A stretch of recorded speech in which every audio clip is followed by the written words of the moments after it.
Good afternoon, ladies and gentlemen, and welcome to another episode of the Daily Friends Show. I am your host, Nicholas Lorimer, today joined by Mr. Mlondi Mdluli. Mlondi, how are you doing? Good afternoon, Nick. Good, and you? I'm pretty good. I do apologize if anyone can hear my fan. I would turn it off, but then I may expire from heat exhaustion halfway through the show. I'm also joined today by Mr. Hermann Pretorius. Hermann, how are you? Hi, no, I'm well. I thought when you said you apologized for being joined by your fan, you were referring to your mother being in the room. But no, if it's just mechanics to keep you sort of at a useful temperature, I'm fine with that. Wouldn't that be nice if I had a swarm of adoring fans on the side here? But no, instead I just have a dusty fan that has to power me through talking about South Africa's many wild and wacky stories. Speaking of which, let us get into our first story. And that is a report that has from Treasury about just how much money the various state-owned enterprises are losing. So government has spent a lot of money bailing out a couple of the state-owned enterprises. Eskom is receiving a bailout of 265 billion rand over 3 years. And it recorded a loss of 7.5 billion rand in the 9 months between April and December, which is, I believe the technical term for that is not lekker. The Land Bank, which has defaulted on its debt since 2020, recorded a 97 million rand loss in the last couple of years, even though it was budgeted to make a very small profit. The Post Office, despite being in business rescue, is accumulating a loss of around 1 billion rand from end of April to December. SAA, which has been resurrected like a phoenix and also budgeted to make a profit this financial year, has instead made a loss of 776 million rand. The group's revenue was 26% less than budget. And Denel, which was given a 3.3 billion rand bailout in 2022, lost 463 million rand by the end of December. They were only budgeted to lose 339 million. So, ironically, that one is actually probably the best of the state-owned enterprises. But Mlondi, let me start with you. You look at something like this and you really do wonder, can the government even consider keeping the sort of state-owned enterprises going forward? We are reaching a point now where this is beginning to seriously impact the national fiscus. And I mean, the ANC has this ideological love of state-owned enterprises, but you look at numbers like these and you think, oh, I think reality may force a decision at some point sooner rather than later. What do you make of this? Yes, Nick, thank you for the question. Well, I do agree that that things at these SOEs are not going to get better anytime soon. The government needs to privatize, but no, they won't listen. Like it's damaging our fiscus, and I can guarantee you now, like in the budget speech, the Minister of Finance will probably announce that these SOEs will be getting bailouts again, which is a really bad thing. Considering that we are having like a huge deficit, which translates to a high budget debt to fund that deficit. So, it really comes across as that the government is doing the same thing over and over again by bailing out these SOEs, but trying to expect the different results, and it just has proven not to work. We're still getting the same problems. They're still making a loss. Just privatize the damn SOEs. The most baffling continues to be Hermann SAA. SAA basically fell apart, but government, despite being in the middle of this sort of a plan to sell it to a kind of sort of private company and then recreate it as a new thing, and it's just kind of madness how this is not, SAA is not something that is of huge benefit to ANC supporters, right? Yeah, sure, there's some people who get jobs from it, but for the most part, it's really just this huge drain on the fiscus that the ANC could be plowing into all sorts of other things that might be popular, for example, increased grants. And yet it gets bailed out again and again and again, and nothing changes, as Mlondi said. It's losing a huge amount of money, even though it was supposed to be making money this year. What do you make of these stats? Well, people always say that the ANC is divided into two factions, and that's right. But the problem is people get the factions wrong. It's not the RET faction, the Bogeymen, the Zumaites, the Mashatiles, and the Zumas and the Ishmagashules of the world versus the good guys, the Ramaphosa'ites. That's not really the situation. The situation is far simpler. The ANC is divided into two factions, the communists and the kleptocrats. There are people who want to take your money and spend it on your behalf because they believe it will bring about socialist utopia, according to their unshakable faith in the National Democratic Revolution. And then there are some people who just want to take your money and spend it to their own benefit. Smithson Gonyama famously said, I think he was director of communications for the ANC in the late 1990s, he didn't participate in the struggle to be poor. Well, I think that reveals a lot. So whether the ANC, when you're dealing with a true dyed-in-the-wool communist like Ibrahim Patel, he still has this faith in state-owned entities because, the great Lenin in the sky will make sure it benefits the workers of all mankind.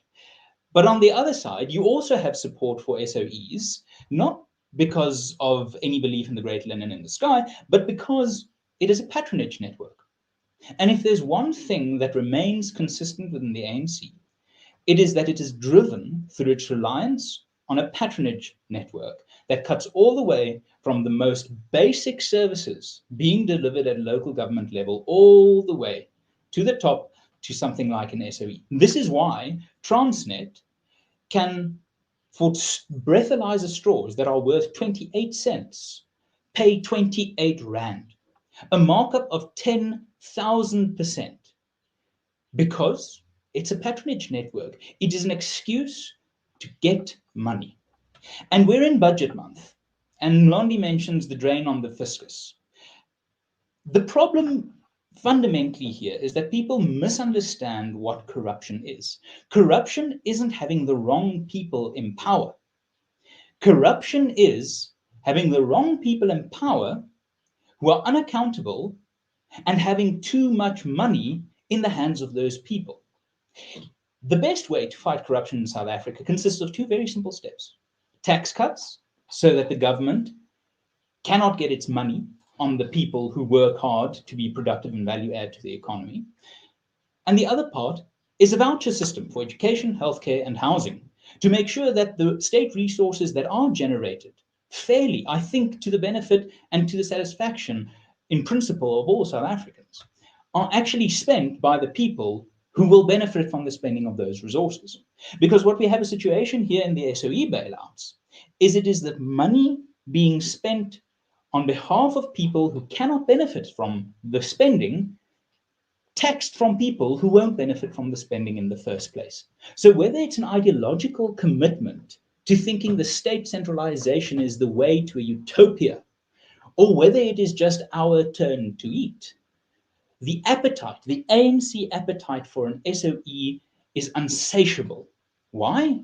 Because it ensures ideological or patronage consistency. And if we really want to get a grip on these bailouts, yes, we should stop them. But when you're in a situation where someone is unable to spend money, they should get less money to spend. And if we look at these SOEs, some of them costing us hundreds of billions of rands, it starts explaining why every day the South African government borrows more than R1 billion every day to cover basic expenditure. And that is the problem here. Whether you're the ideological supporter or whether you are just waiting for your turn at the trough, the SOE is the drug for you, because it is always happy to satisfy both factions in the ANC. Right, this is a point that comes up again and again. I think it's very easy for political commentators and things to criticize corruption, because no one is for corruption, and it's like a way of criticizing the state or the government without having to get into a sort of ideological tussle or be too direct. at attacking the ANC or their partners. And so a lot of business leaders and NGOs and things that don't really want to make an enemy of the government always go down that route. They talk about corruption this, corruption that. But as you kind of just explained there, Herman, this is a feature of the system that's been created, not a bug. It's not some random occurrence. When you centralize all the power and all the money spending and all the decision making behind closed doors in the hands of politicians, the temptation to steal is going to be immense. Now, there are levels of stealing, right? If you some countries like China, there's an enormous amount of corruption, but they still build the highway. In South Africa, we're increasingly getting to that stage where corruption has gotten so bad that they don't even build the highway. Mlondi, what do you make of this kind of corruption is a feature, not a bug thing? And do you have anything to add before we move on to the next topic? Yes, Nick. I agree that corruption is a feature within the government, and that's why we need change. We need change. We see in different provinces that aren't governed by the ANC and how things are working. So, we can't expect, as Hermann said, there's two factions. There's the Clippercrats and there's the Socialists, and you can't expect them to be different. They all have the same goal, and that is to steal, steal, steal, and steal. So things will not change for as long as they're in power. And then corruption is rooted in them, as we've seen, and the ANC always now says, look, like we've tackled a state capture, but I mean there's still corruption that's going around, and also like to emphasize they haven't really tackled state capture. How many people have been arrested? How many people have been convicted? To be more specific. So corruption is still pretty much there. It's just that they choose to laugh off basis, but corruption is there. And corruption, according South Africa's corruption ranking, has worsened. We are now at our worst corruption ranking in our history. The best, ironically, the best corruption rating happened in 1996. So it is post-apartheid. We shouldn't delude ourselves to think that, there wasn't positive development after 1994. There undoubtedly was. 1996 being the year when we scored highest on our corruption score according to accountability now, is something worth remembering. And we don't have to make it an issue about the ANC. If we go back to the Zuid-Afrikaanse Republiek, the ZAR, under Paul Kruger, he had his fair share of corruption. Why? Because you had the key ingredients of massive amounts of money spent by unaccountable people. If you want to end corruption, those are the 2 points you target. Exactly. The socialism is the cause of the corruption, not the other way around. Okay, let us move on to our next topic, and I don't know. This is more, I guess, a discussion about some analysis in the media, in the mainstream, which just makes me want to sort of bang my head against the wall. So I think it's so let me just lay out what this piece said. So I think it was an Eyewitness News piece, and it said, ahead of its manifesto launch, the DA is facing similar challenges to ANC analysts. And the piece talks a little bit, it's not very detailed, but it just says that some political analysts believe that the DA is facing struggles similar to those of the ANC, that it has, according to one political analyst, the DA is vulnerable and has limited aspirations. It hasn't been able to break into a bigger market. It was too easy to talk about the weaknesses of the governing party, but the DA had lots to worry about too. They cannot be comfortable in terms of their governing presence and footprint in the Western Cape. And this is part of a general narrative that's out there, that the DA is set to get hammered this election. And whenever Ipsos releases a poll, this narrative really comes back into the focus. And it is so frustrating to me because the DA definitely has problems, right? They are facing a major challenge from the PA in the Western Cape in particular, but also in other parts of the country. They are their leader is not particularly well known. While he doesn't have a great favorability rating, the vast majority of South Africans, I think more than 50%, don't even know who he is. They have their own scandals and corruptions and infighting and all those kind of things that are definitely worth criticizing and looking at and examining. But the idea that there's this sort of grand downward spiral of doom and a so-called, what's the phrase that they always use in the media, the black exodus of leaders from the DA, and that this is a party in complete collapse. I would like to see some data to support that. I'm just looking at the last couple of polls. Almost all of them, except the Ipsos poll, who have traditionally underpolled the DA, generally see the party doing either slightly better or much better than it did in the previous election. Hermann, let me start with you. What do you make of all this? Well, it's just unserious. It is fundamentally lightweight journalism. And it's annoying because South Africans really should be able to expect more from our political reporters. But to look at the opinion polls, each one of them, with the exception of Ipsos, showing the DA either stabilizing its vote, growing by a little, or growing by a lot, it really is something of a stretch to come to the conclusion that this is a party with the same levels of crisis where the ANC is at the risk of dropping 10 percentage points between the last national election and this one. The current polls put them in the high mid-40s. In the last national election, provincial and national, the ANC got 57% of the vote. They are polling 10 percentage points lower.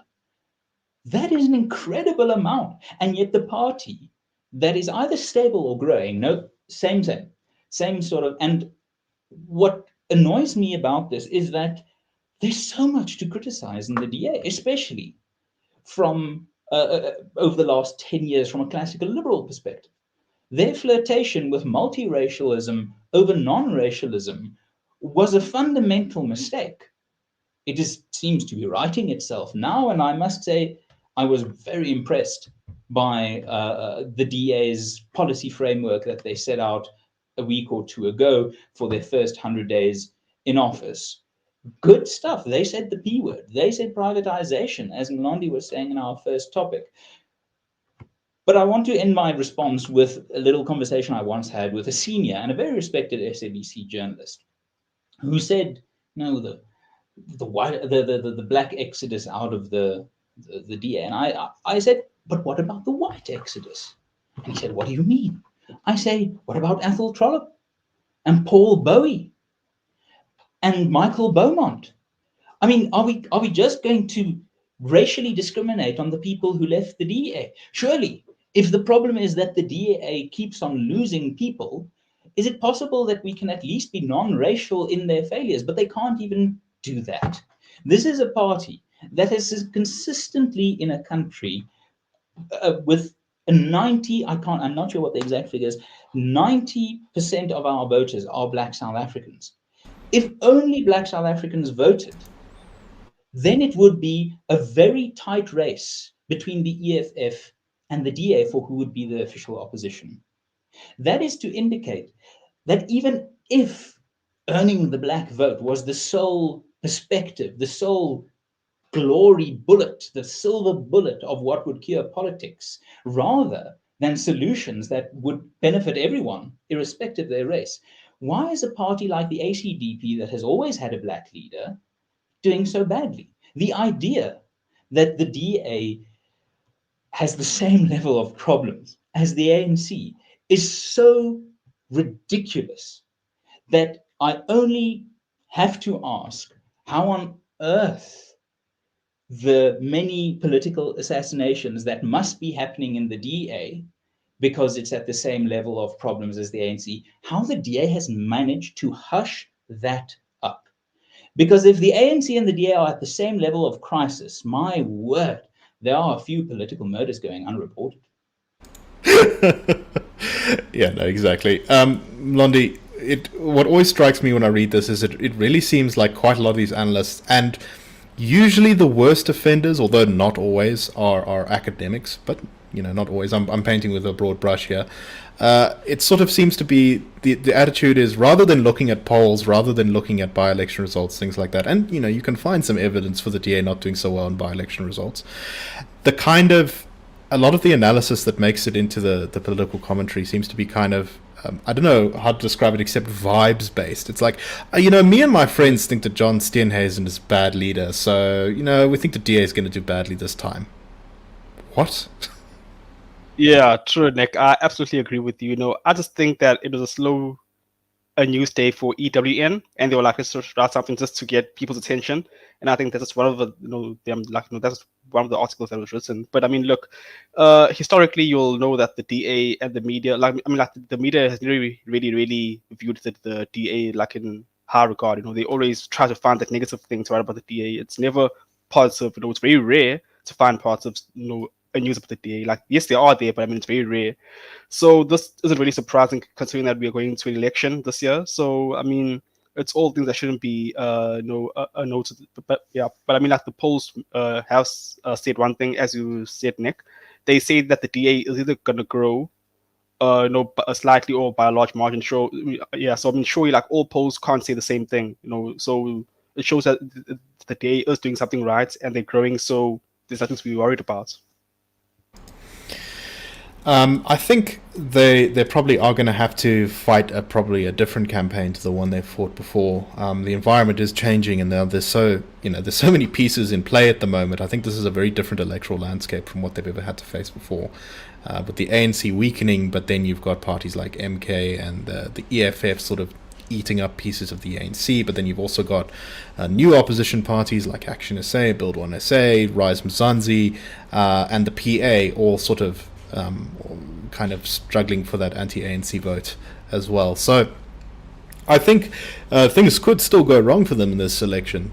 But so far, just saying, we don't like how right-wing John Steenhuisen is not a particularly thoughtful or inventive criticism, thoughtful or informative criticism of the DA. Herman, any final thoughts on this? Yes, two things. Number one, go look at the registration stats. A party in crisis does not have a successful voter registration drive. The DA, I think, had two. The November registration drive and the February registration drive seem to indicate that the DA outperformed the ANC. Is it a party with problems? Of course, all parties have problems, but it's not a party in crisis. And number two, the DA has a challenge, fundamentally, that I think it fails to change the narrative of this crisis mode for two reasons.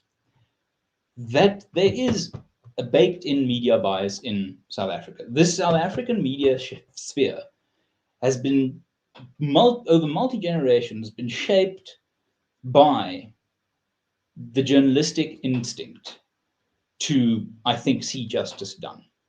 And under apartheid, that meant you were aligned with the ANC. But where the IRR, and I think especially someone like John Kemp Berman, really show what true liberal courage is, it is to keep being critical of the people who stood alongside you against apartheid when they are in government. So I think there's a hangover of a pro-ANC bias. But the second problem is, politics ultimately boil down to two questions in an election. Does the candidate or the party share my values? And do they care about someone like me? If you look throughout elections across the world, where it's about those two questions, the party winning those two questions will win the election. And where the DA often fails, and we as a think tank on the same sort of proximate ideological space, where we also might be failing, is not to assume that the right argument, the right policy, cuts to that core question of, does this person share my values and do they care about me? That is a place where the DA can definitely improve. Okay, let us move on to our next story now, and this is a fun little story to end off the show for today and for this week. The City Power in Johannesburg has gotten a little bit of a win, a small win, but it's, I think, a win that's kind of illustrative of the larger problems with infrastructure in the city. So City Power received a tip-off. There was a hardware store in Lenasia South that allegedly had some of their equipment that they were using. So City Power sent some people along with the police to investigate and to find out what exactly was going on. Upon entering the store, they found that there was a mini substation worth more than 900,000 Rand illegally installed in the back of this hardware store.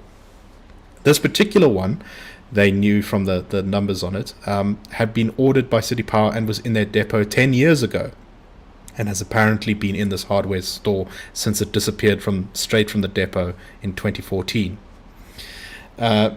City Power also found that the thing was not only powering the hardware store, but a small brick-making factory at the back of the property.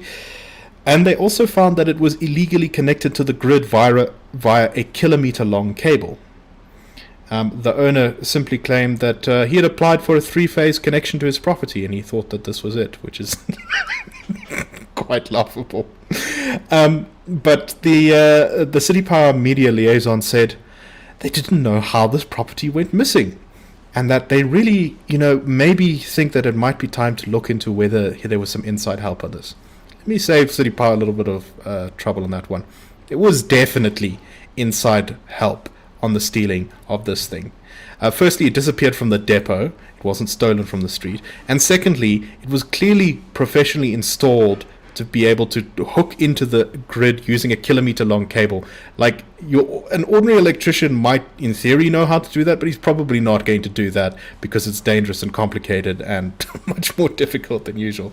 So this is, I think, emblematic of so much of the infrastructure theft and chaos and corruption that takes place within municipal entities across the country when it comes to the delivery of services. Herman, what do you make of this? Well, I must say that this is a great story. It's a wonderful story because, number one, stealing a substation, I mean, it's not a chappy. This isn't shoplifting. It's substation lifting. It's that would be if shoplifting meant actually stealing a shop. Impressive stuff. Never let people say South Africans lack skills. We can steal substations. And secondly, we can lay kilometer-long cables without anyone realizing it. That is, covert skills Mossad will pay massive amounts of money for. So I'm impressed. But the last thing I do want to say on a serious note is this is what happens when accountability just disappears.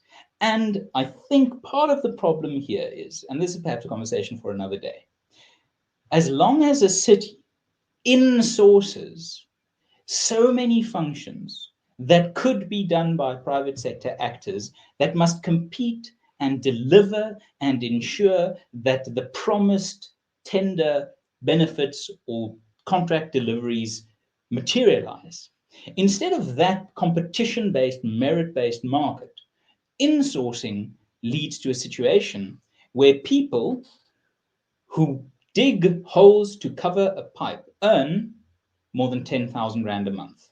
That is the level of salary negotiated on a country basis for municipal workers.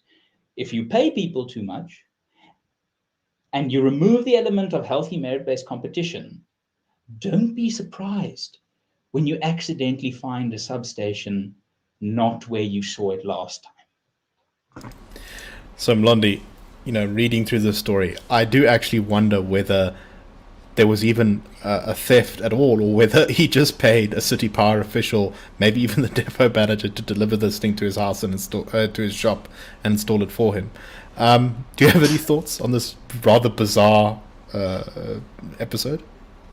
Yeah, well, I can say that this really reflects the true state of the country. There's no law and order, and people just do whatever they do because, like, the government is doing it, so why can't they also steal? So it just shows the real state of the country and how things have deteriorated. So we need to do better in terms of law and order, and that starts with the governments. They need to follow the law before they expect the citizens to follow the law. But it's really concerning that it has reached to such an extent. It's very terrible, and it shouldn't be celebrated. But I mean, the government's doing it, and people are saying if they're doing it, then why can't I do it? So it's very terrible. But yeah, that's what I have to say. We need change.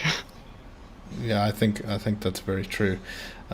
You don't get to a state where people are doing infrastructure installation on a on like a suburb scale without the government having perhaps let law and order slip a little bit. I mean, Anyway. I'm impressed that for 200 or 300 rand I can buy a cable that I can plug my electric lawnmower into. I didn't know kilometer cables were available sort of in a setting where you could just install it. Why did no one just go, there's a multi-plug? Why is there a multi-plug every 10 meters from this specific hardware store? I just love it. Never change. I don't know, maybe that was how they figured out that the thing was there. After all, they did get this tip off. But anyway, that's all the time we have for today. We hope you found the show interesting, and I hope you all have a wonderful weekend. See you all next week. Cheers, everyone.